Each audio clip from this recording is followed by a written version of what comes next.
Harut و ماروت کہاں ہیں اور ہاروت و ماروت کا جادو کس طرح کا تھا؟ یہ وہ پراسرار سوالات ہیں جن کے جواب تو بہت ہیں اور لکھنے والوں نے بھی بہت کچھ لکھا ہے، لیکن ان قصے کہانیوں میں حقیقت کو تلاش کرنا گہرے سمندر سے موتی نکالنے کے برابر ہے۔ ہاروت و ماروت کے متعلق بنیادی طور پر دو طرح کی روایتیں ملتی ہیں، ایک وہ جو قرآن و حدیث اور تابعین کے اقوال میں موجود ہیں، اور دوسری وہ جو تورات، انجیل اور اسرائیلی روایتوں میں آتی ہے، جبکہ ان اسرائیلی روایتوں کو بیشتر علماء و مورخین نے تائید کی ہے۔ روایتوں کے مطابق حضرت ادریس علیہ السلام کے زمانے میں ایک مرتبہ آسمان اور زمین کے درمیان سے پردوں کو ہٹا دیا گیا، تو فرشتوں نے زمین میں آباد انسانوں کو دیکھ کر تعجب کیا اور بولے، یا رب العالمین، ہم تو گناہ کے قریب بھی نہیں جاتے، جبکہ یہ بنی آدم گناہوں میں اتنے مبتلا ہیں، اگر ہم ان کی جگہ ہوتے تو کبھی تیری نافرمانی نہ کرتے۔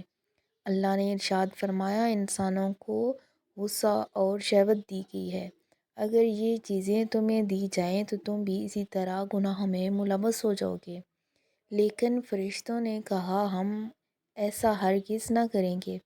لہٰذا اللہ کے حکم سے فرشتوں نے اپنی جماعت میں سے دو بہترین اور اطاعت گزار فرشتوں کو چن لیا، جن کا نام ہاروت اور ماروت تھا۔ اللہ نے ان دو فرشتوں میں انسانی فطرت اور شہوت ڈال کر دنیا میں بھیجا۔ وہ شہر بابل میں دو خوبصورت انسان بن کر آئے اور قاضی کے کام پر مقرر ہو گئے، جہاں وہ لوگوں کے درمیان فیصلہ کیا کرتے تھے۔ ایک دن ان کے پاس ایک عورت اپنا مقدمہ لے کر آئی اور کہا، اس کا شوہر اسے بہت پریشان کرتا ہے۔ ہاروت و ماروت میں جب اس عورت کو دیکھا تو وہ اس کی خوبصورتی اور حسن سے مرغوب ہو گئے اور اس پر عاشق ہو گئے۔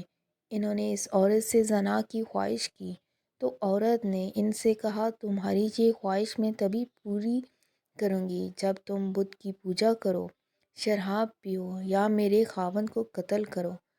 ہاروت و ماروت نے شراب نوشی کو چھوٹا گناہ سمجھ کر پی لیا اور نشے کی مستی میں دو اور کبیرہ گناہ کر بیٹھے۔ اس عورت نے ان سے آسمان پر چڑھنے کا عمل بھی سیکھ لیا، جس کے ذریعے وہ آسمان پر جاتے تھے۔ جب عورت اس عمل کے ذریعے آسمان پر گئی تو اللہ کے حکم سے اسے ستارے کی شکل میں مسنک کر دیا گیا۔ چونکہ اس عورت کا نام زہرہ تھا، اس لیے وہ سیارہ زہرہ کہلایا، جسے آج وینس کہتے ہیں۔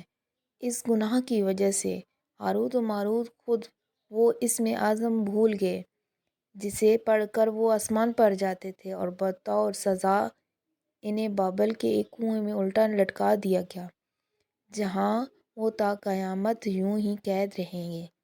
یہ ایک اسرائیلی روایت ہے جسے امام ابن کثیر اور فخر الدین زاری جیسے مفسرین افسانہ اور من گھڑت کہانی قرار دے کر سختی سے رد کر دیتے تھے۔ وہیں امام سہوطی جیسے علماء اس روایت کو مستند مانتے ہیں۔ ہاروت و ماروت اور چاہے بابل کے سلسلے میں ایک اور روایت کثرت سے بیان کی جاتی ہے، جس کے مطابق ایک زمانہ ایسا تھا جب شہر بابل روئے زمین پر تہذیب و تمدن کا مرکز تھا، جہاں کے لوگ باطل خدا کی عبادت کیا کرتے تھے۔ یہ لوگ اپنی قسمت ان سے وابستہ سمجھتے تھے، اس لیے علم نجوم اور علم فلکیات میں بڑے ماہرین تھے۔ ان کے بت قدوں میں ستاروں کی پوجا کی جاتی تھی۔ یہ لوگ جادو، تنتر منتر، سفلی کی بہت اہمیت دیتے اور اس علم کے ذریعے معاشرے میں خوب فساد پھیلاتے تھے۔ یہ لوگ طلسم، جادو، تنتر منتر میں بہت آگے بڑھ گئے۔ ان میں بڑی بڑی جادو گروپ موجود تھے۔ ان کی تاریخی کتابوں میں جگہ جگہ جادو اور تنتر منتر ہی نظر آتا ہے۔ ان کا جادو دور دور تک مشہور تھا۔ مختصر یہ کہ اس شہر کا باشندہ ہونا ہی جادوگر ہونے کی علامت ہے۔ جب حضرت سلیمان علیہ السلام کی حکومت آئی تو آپ نے لوگوں کو اس شرکی عمل سے روکا اور اس کی سحر و جادو کی کتابوں کو ایک جگہ جمع کر کے اپنی عظیم کرسی کے نیچے دفن کر دیا، تاکہ اس فتنہ انگیز علم کا جڑ سے خاتمہ ہو جائے۔ جب سلیمان علیہ السلام کی وفات ہوئی تو شیطان نے ان کتابوں کو دوبارہ کھود کر نکالا اور لوگوں سے کہا کہ سلیمان علیہ السلام پیغمبر نہیں تھا، بلکہ ان کتابوں کے ذریعے حکومت کیا کرتا تھا، لہٰذا ہوا میں اڑنا، جنات پر قابو اور سلیمان علیہ السلام کے غیر معمولی معجزات دراصل جادو اور سحر کا عمل تھا۔ بنی اسرائیل نے اس کی پیروی کی اور ان کتابوں کو پڑھنا شروع کر دیا، لہٰذا دوبارہ یہ شر انگیز علم اس قوم نے سرایت کر گئی۔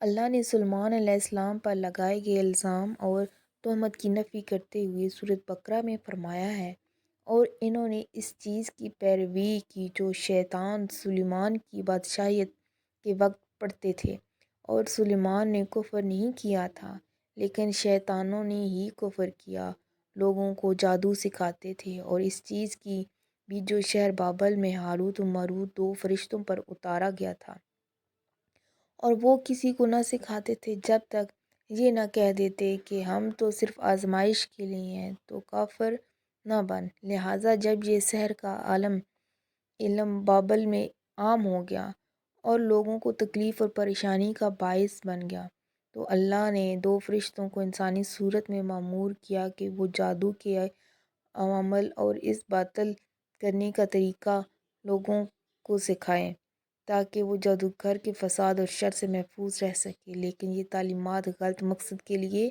حالانکہ وہ فرشتے لوگوں کے تنبیہ کرتے تھے اور ان کے لیے سراہتا کہتے تھے کہ تمہارے لیے یہ ایک طرح کی آزمائش ہے، لیکن پھر بھی وہ لوگ ایسے کاموں میں پڑ گئے جو انسانوں کے لیے ضرر و نقصان کا باعث تھا۔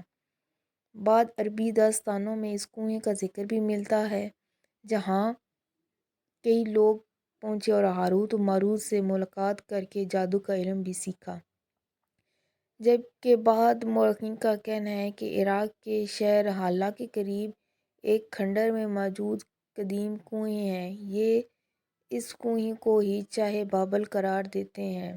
بہرحال اس واقعے سے یہ سبق ملتا ہے کہ سفلی اور جادو ایک شرکیہ عمل ہے، مگر یہ کہ اس کا استعمال فساد اور شر پسندی کے خاتمے کے لیے کیا جائے۔